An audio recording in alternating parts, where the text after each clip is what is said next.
Hey, my name is Agnar, and in this video I'll give you a basic introduction to the OILWIND electric jigging machine.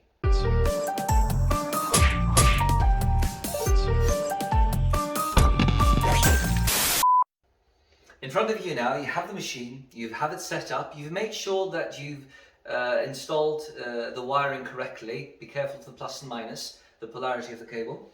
In case you hook up the machine incorrectly, there's a fuse inside of the machine that will blow, and then you'll have to replace that afterwards. Pay attention to the aperture and the size of the fuse. We can supply a fuse if you need it, or you can find it with a local supplier. You've turned on the machine and now you want to start fishing. So there's a few things to keep in mind. Firstly, let's talk about the keypad. The keypad has several buttons here and they each do different things. But let me start with the two most important buttons. They're here at the bottom. On the right hand side, you have a triangle pointing up and a triangle pointing down. This is the main fishing operation button. This turns on the machine. This asks the machine to start fishing and to go into the fishing program. Whereas the button on the left hand side that says stop has three functions. If you press it once, you stop the machine. Doesn't matter where it's at, it just stops. The second time you press it, it starts reeling in at maximum speed. So you're manually taking control of the machine.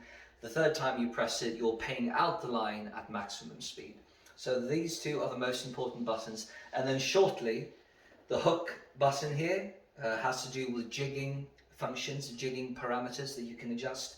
The circle, the two arrows have to do with torque and speed parameters you can adjust there.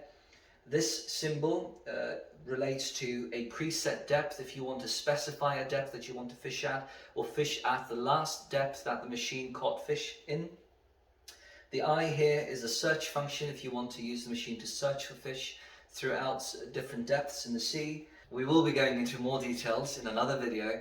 Plus and minus is to alter values when you're adjusting parameters. The clear button is to clear values back to factory settings inside of each parameter, and also a complete factory reset of the machine.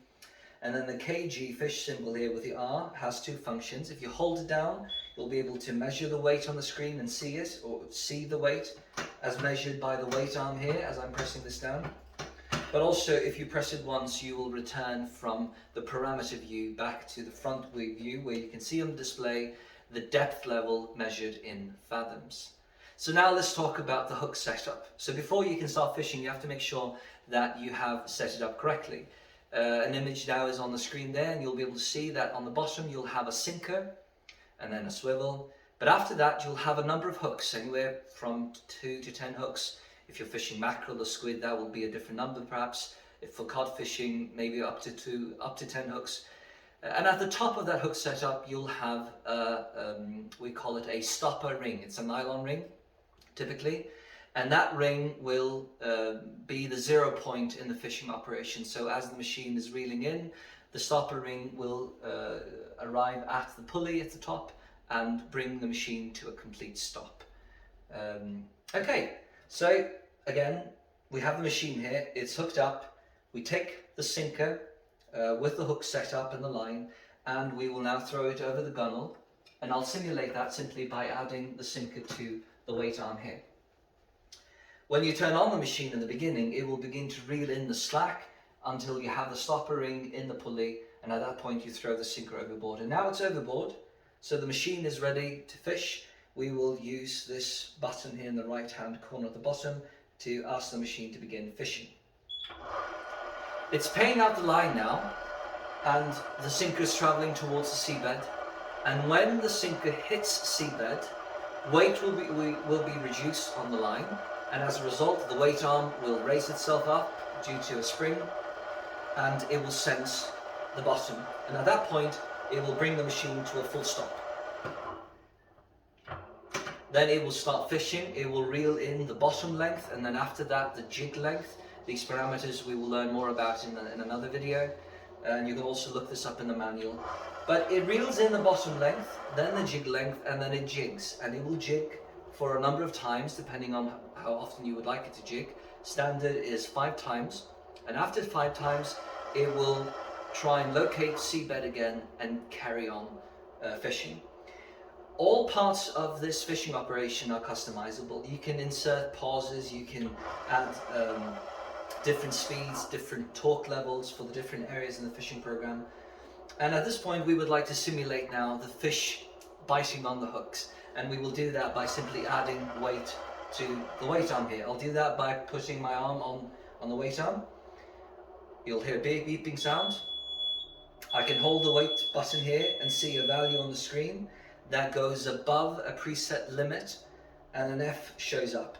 Now it reels in, F for fish obviously, it reels in at a lower speed for 15 seconds with a lower torque, and then it increases speed, higher torque.